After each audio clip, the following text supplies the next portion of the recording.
orang Melayu kita, Malaysia ni lah, kebanyakannya dia ambil agama dengan kaedah dia minat orang agama yang bercakap tu. Dia minat, atau bahasa mudahnya, dia taksub, dia suka orang tu. Dia bukan datang dengan keikhlasan nak cari ilmu. Dia bukan datang dengan keikhlasan nak angkat kejahilan. Bukan yang tu.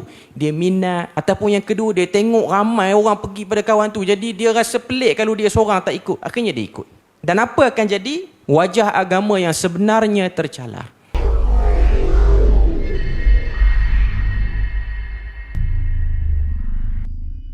Jadi saya terus pada soalan, iaitu berkenaan dengan sebahagian daripada muslimin, orang-orang Islam, yang menyangka bahawasanya ada pihak-pihak tertentu selain daripada Nabi yang memiliki kuasa syafaat. Mereka itu datang daripada kalangan orang-orang saleh yang disebut dengan wali-wali yang mulia, yang mana mereka itu mungkin tokoh-tokoh yang hebat di dalam masyarakat tersebut. Dan sebenarnya kalau kita tengok, nak pergi minta dengan wali-wali ni, sama ada wali yang hidup, dan lebih parah lagi dia pergi pada wali-wali yang telah meninggal, iaitu pergi ke perkuburan mereka.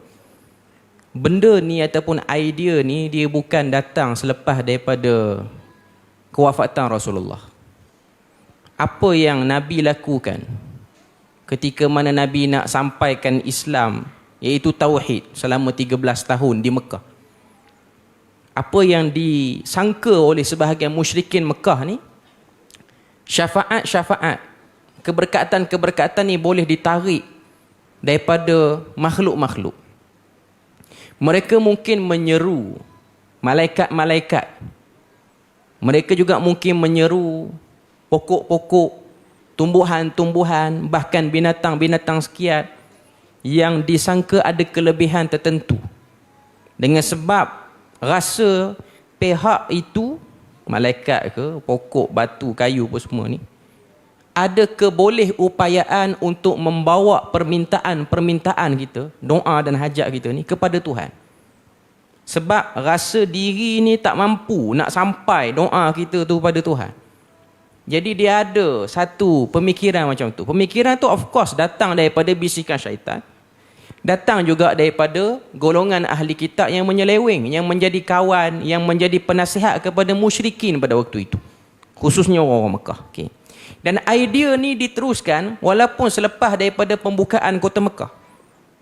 Sampailah kepada kita semua ni, umat Islam di tanah Melayu ni pun, idea tu ialah idea yang tegar. Dia macam payah nak hilang. Dia memang selalu duduk dalam banyak masyarakat. Sebab tu ada satu risalah, Fatawa Ulama'il Azhar Haul al-Adrihah wal Maqbarah. Fatwa-fatwa ulama Azhar berkaitan dengan pergi ke perkuburan, minta dengan si mati bersemua ni ada ditulis. Tapi kadang-kadang fatwa ni mungkin kerana isi dia tu agak kontroversi, dia kurang dipopularkan. Bukan ulama Azhar yang 10 tahun sekarang ni, yang daripada awal penubuhan dulu lagi. Selepas pada jatuhnya Fatimiyah apa semua ni, benda tu sudah dikeluarkan. Antaranya dalam tu fatwa daripada Ibn Hajar Al-Asqalani dan lain-lain, disebutkan tentang perkara tu. Saya tak nafikan, dari segi pandangan, ada sebahagian para ulama, terutamanya fuqaha, yang membenarkan beristighathah di kubur ni. Itu memang ada. Memang kalau cari dalam kitab, ada tak ulama kata boleh pergi berdoa. Bukan berdoa, bukan dengan berkat kubur ni aku minta pada, bukan. Itu tawasul. Ni istighathah, sebut nama kawan tu terus, tak sebut dah nama Tuhan. Ada sebahagian fuqaha yang membolehkan. Nah, itu memang kata apa, ada sikit benda yang boleh ganggulah kelancaran untuk kita sebut benda ni. Ya, itu memang sikap orang kata apa, sebahagian. Mungkin kerana faktor zaman sekeliling yang menyebabkan ulama tersebut dia keluar pandangan itu. Okay. Cuma nak katanya pandangan itu bukanlah pandangan yang mewakili kebenaran. Saya bukan nak kata yang sebut tu tak betul. Cuma ada sisi lain yang perlu dilihat.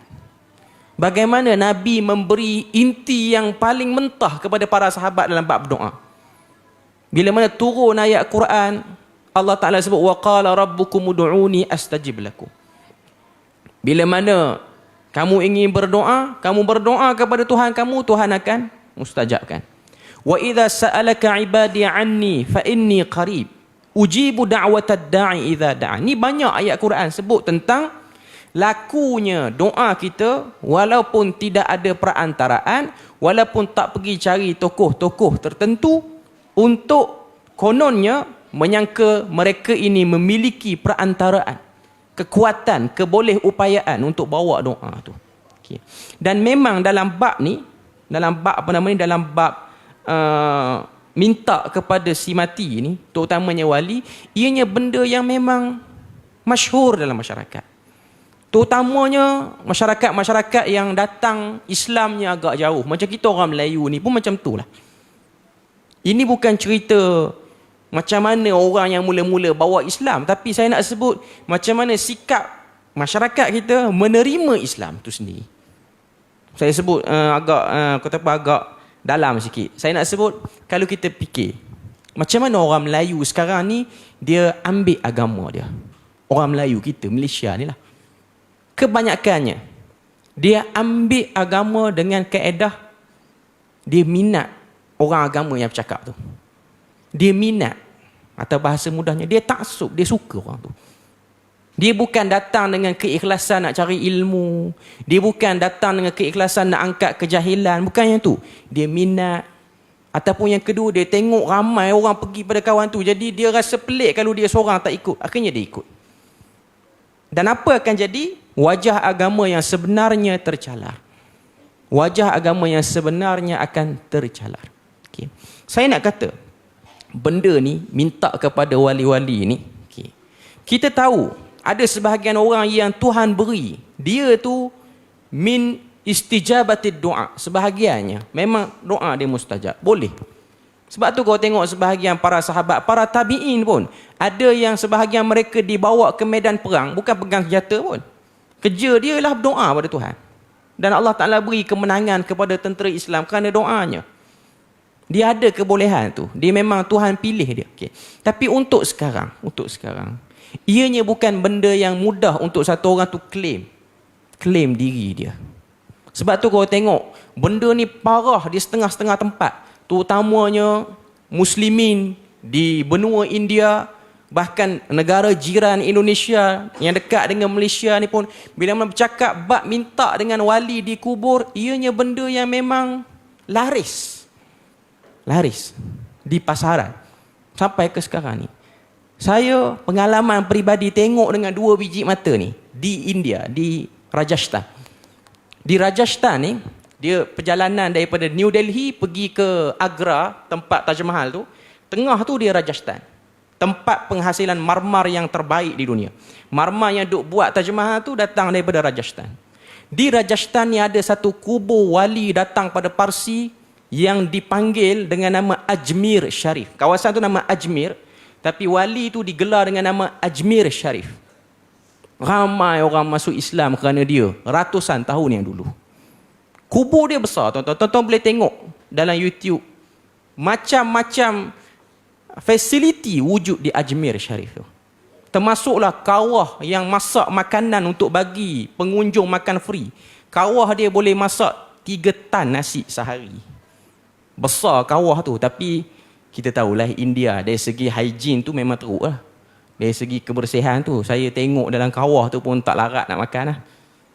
Sebab dia turun tak tanggal kasut, dia hulur tangga macam tu dalam kawah tu. Turun tak tanggal kasut, tarik dengan beldi-beldi tu, dia tarik daripada mana tak tahulah nasi tu. Tapi ramailah orang ambil. Okay. Yang menariknya, saya pergi situ. Kita masuk, saya pergi dengan satu orang VIP, datuk yang agak terkenal juga lah di Penang, tak nak cerita siapa nama kawan tu. Okay. Saya pergi, datuk tu pun datang, orang yang dia declare dia family daripada Ajmer tu, Ajmer Sharif tu. Dia cakap bahasa Inggeris. Dia kata nak berdoa di sini boleh berdoa. Dan kita akan bimbing lah, dia macam mutawif umrah lah, akan bimbing doa kawan tu. Okay. Cuma dia ada package dia. Okay. Sebelum dia bagi package, dia bagi satu katalog. Dalam katalog tu senarai orang yang pernah berdoa tahun ni, tahun lepas, tahun ni, semua dapat. sebahagian besarnya ialah pelakon-pelakon Bollywood yang datang pada Mumbai, sebahagian besarnya. Dan non-Muslim. Non-Muslim. Ada yang Muslim, ada non-Muslim lah. Okay. Tengok, dia ni nak kahwin. Setahun lepas datang, dia kata nak kahwin. Tahun ni dah dapat kahwin dah. Gambar sebelum, selepas. Promotion tu tak berlaku di Malaysia. Tapi kalau kita biarkan, dia mungkin boleh berlaku. Okay. Dia tunjuk gambar. Okay. Datuk tu, Alhamdulillah lah, sebab dia bawa kita dah nasihat awal-awal. Tapi Datuk tu dia terkalah juga. Dia beli juga package. Tapi dia ambil package paling murah. Lebih kurang dalam berapa ribu rupiah. Saya tak ingat. Tapi dalam sekitar RM100, RM200. Package tu beli sejadah. Sejadah tu akan dihampar atas kubur Syekh tu. Lepas tu dia akan suruh kita berdoa. Dan kita disuruh tabur bunga lah. Dia macam India punya style lah. Dan package tu berbeza mengikut sejadah yang kita pilih. Ada sejadah yang sampai RM700, RM1,000 pun ada. Okay. Tapi sebab saya tak ikut, saya macam tak puas hati dengan Datuk tu, apa ikut, kita dah pesan dalam kereta dia jangan ikut. Dia ikut. Jadi saya duduk luar daripada kubur tu, saya tak masuk. Okay. Saya duduk luar, saya tunggu dekat kios yang jual sejadah tu. Sejadah saya ingat Datuk tu beli sejadah warna apa, bunga apa dan garu dalam kotak. Garu India tu. Yang bau, dia tak bau wangi macam bukhur Arab tapi dia berasap juga lah. Okay. Saya ingat dan Datuk tu dia kena junjung dalam talam benda tu nak masuk ke kubur tu. Dia macam talam ke macam nyiru pun boleh jadilah, dia junjung ke kepala. Masuk ke dalam. Kena pakai kopiah sebab India ni dia memang style dia agungkan pakai kopiah. Pakai lebay ni. Kalau tak pakai dia akan bagi kain putih ikat. Itu biasa bagi orang sana.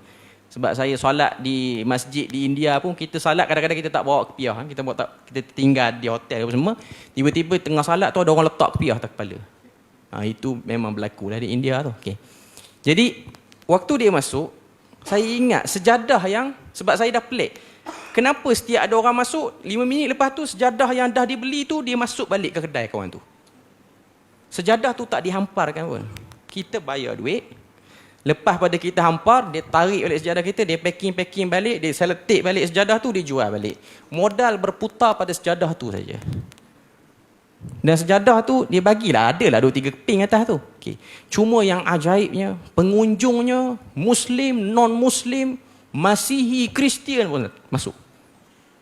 Valid. Okay. Cuma saya nak kata, dia masyhur, tempat tu besar. Bahkan seakan-akan dianggap sebagai tempat suci bagi dia orang. Okay. Saya nak kata mungkin wali itu seorang wali lah. Memang betul dia wali. Okay. Tapi yang jadi parahnya sebab pemikiran itu. Pemikiran rasa boleh pergi. Akhirnya apa jadi? Jadi pluralism agama. Semua orang boleh masuk. Semua agama boleh masuk. Okay. Kalau kita tengok, di Malaysia kita ni dia tak ada lagi sampai ke tahap itu. Dia tak pergi lagi. Okay. Tapi akhirnya tuan-tuan boleh tengok sini. Tuan-tuan boleh nilai dengan akal sehat. Kita yang selalu datang masjid, dengar kuliah apa semua ni, adakah dengan cara itu kita nak dapat syafaat? Dia bukan benda yang sehat sebab dia berlanggar banyak dengan dalil Quran. Berlanggar banyak dengan dalil Quran. Sebab tu di India tak pelik. Kau tengok satu orang tu digelar sebagai istijabatid doa. Orang yang doa dia makbul. Hatta dia seorang penyanyi je pun. Tuan-tuan boleh tengok penyanyi kepada kelompok Brelvi di India sekarang. Nama dia Uwais Qadri. Dah tua lah. Tuan-tuan boleh tengok dalam YouTube dia. Setiap kali dia alunkan kasidah tu, orang akan tabur duit ke atas ni. Tabur duit ke atas. Tabur bunga, tabur duit. Orang minta doa pada dia. Kaya dia. Ketika mana berlakunya pilihan raya di Pakistan, pihak yang bertelagah ni, parti A dan parti B ni, bawa duit 1 bungkus bagi kawan tu berdoa. Kawan tu pun doa, jadikanlah dia ni jadi presiden Pakistan, menang presiden. Mula-mula dia doa yang kawan ni. Dapat duit sebungkus. Duit tu entah berapa juta rupiah pun tak tahulah. Okay. Lepas tu datang parti lawan pula. Parti lawan datang, jumpa orang yang sama, berdoa, ya Allah berikanlah kemenangan. Dia doa balik. Dia doa dia tu berlawanan dengan doa yang awal tadi. Dia tu berikanlah kawan ni menang. Akhirnya apa yang dia dapat? 2 bungkus beg penuh dengan duit. Doa belum tentu lagi makbul. Cuma nak kata, kalau dia tidak dikawal, itulah jadinya. Pemilik syafaat sebenar ialah pihak-pihak yang Tuhan berilah. Sebab tu kalau kita betul ikut agama ni, kita tak payah risau. Tak payah risau sangat lambat ni. Kita tak perlu kalut nak cari. Okay. Cuma itulah saya nak sebutnya bahawasanya ianya satu syubuhat yang sangat teruk dalam masyarakat kalau kita tak bendung. Sebab tu kuliah-kuliah agama menerang tentang akidah, berdoa dengan cara yang betul. Ini benda yang mustahak kepada umat hari ini supaya ianya tidak menjadi parah seperti mana umat Islam di tempat lain.